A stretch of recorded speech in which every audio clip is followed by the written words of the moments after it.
the nature of your emergency?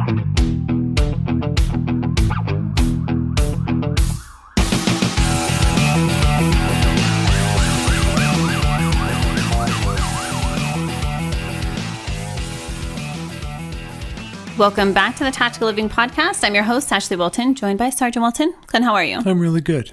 When we think about officer burnout, a lot of the times we think about things like overtime or the types of calls that you're going on or the emotional fatigue of home and work-life balance. But what I don't think a lot of people even consider is the fact that many officers are chasing perfectionism, and that's actually the leading cause of the reasons why they're feeling as burnt out, or they're going to be feeling as burnt out as they do. That's a really good understanding of, because I think all of us, we always want to strive for the best, to be perfect in everything and anything that we do.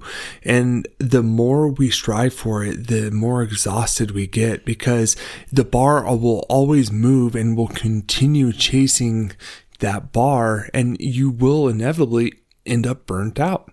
And the leading cause of this is actually you're conditioned to perform that way. And the reason why I'm saying that is because straight up out of the academy, you're put into this pot to where chances are you're going to be chasing this perfectionism, because when you're in the academy, guess what happens every time that you make a mistake?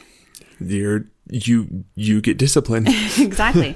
And so it's really important to be able to recognize that, and not saying that you shouldn't want to do a good job at the things that you're doing. However, there's a very fine line between those of us that are constantly chasing to be on top, more so than the others, versus those that are just doing their job. Yeah, I think it's so important to recognize, and I look at, this is the one thing that I see with a lot of the newer officers that come through, is they're really always, everyone wants to be on the SWAT team. Everyone, that's a goal. Everyone, so they try to be perfect. They try to fit in with that dynamic, but then they start making mistakes. They start, because they don't have that knowledge or experience to be able to perfect things that they think they need to, and they start making the mistakes, which they actually end up hurting themselves more so than achieving their goal. Yeah, so there's actually a psychological concept for this. It's called maladaptive perfectionism, and it's the unhealthy form of perfectionism that's basically characterized because you are afraid of failing, you fear being judged, you have these unrealistic expectations, maybe you obsess over self-criticism, and a lot of times this results in shame over just normal mistakes. Yeah, and I think we have to give ourselves that cushion, that understanding, we're not perfect. We're never going to achieve perfection. All we can do is always be a little bit better than we were the day before. You know, it's interesting, and not to knock any of the SWAT guys, but I have worked with a lot of SWAT guys who will be the first to tell you that it was one of the most unhealthy things that they were involved in, because of, there's a lot of, how do I say this to be able to not cover everything on one side or the other? It's basically those that have been involved in SWAT have told me that there are so many other aspects to SWAT that may or may not have something to do with the job itself that just lead down a very dark path. And not to say that that's always the case, but everyone that I've talked to seems to have that same kind of echo chamber going on. Yeah, it's almost it's that cool kid club that you have to fit into, and you start looking into and giving into peer pressure because this is what they're doing, so I need to do something like that to fit in with them.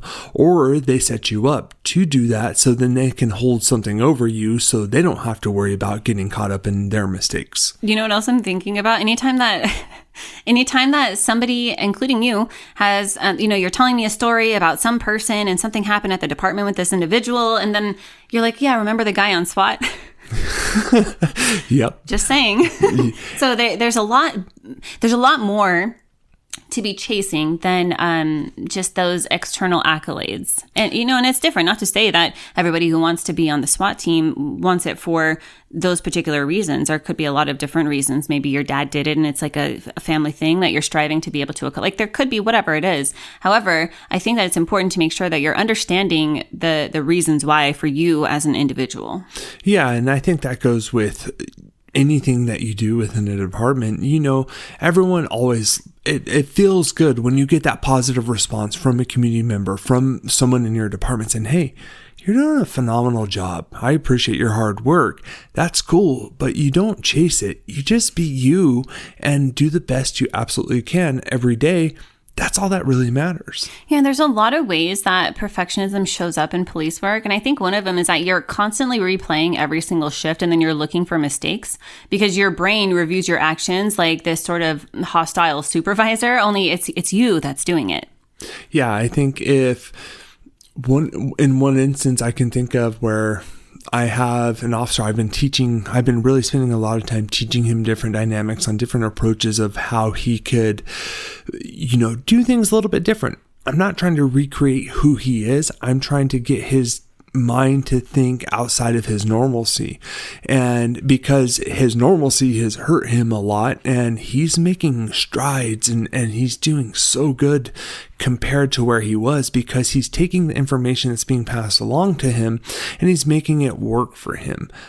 Another thing that I see that you might need to be called out for that I think a lot of people don't really actualize within themselves is avoiding certain tasks because you might mess up on it.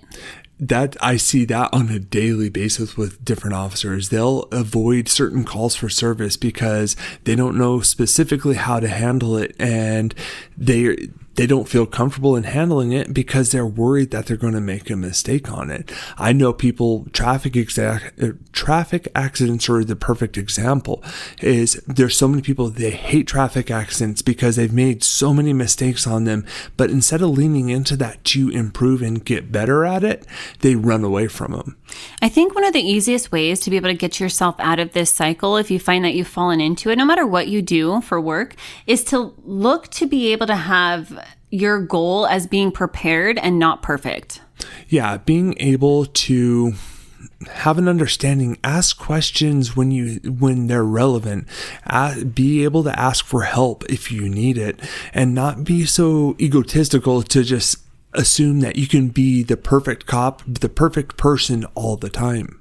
And I think too that sometimes we don't realize the ways that modern technology might help us to be able to improve. And an example that I'll give you is for myself. Lately, I have been working out really hard, but like something, I don't know if it's because I'm getting older or what the deal is here, but something shifted to where my recovery is not what it should be. I'm doing all of the things like eating all the protein, drinking all the stuff that I should be doing.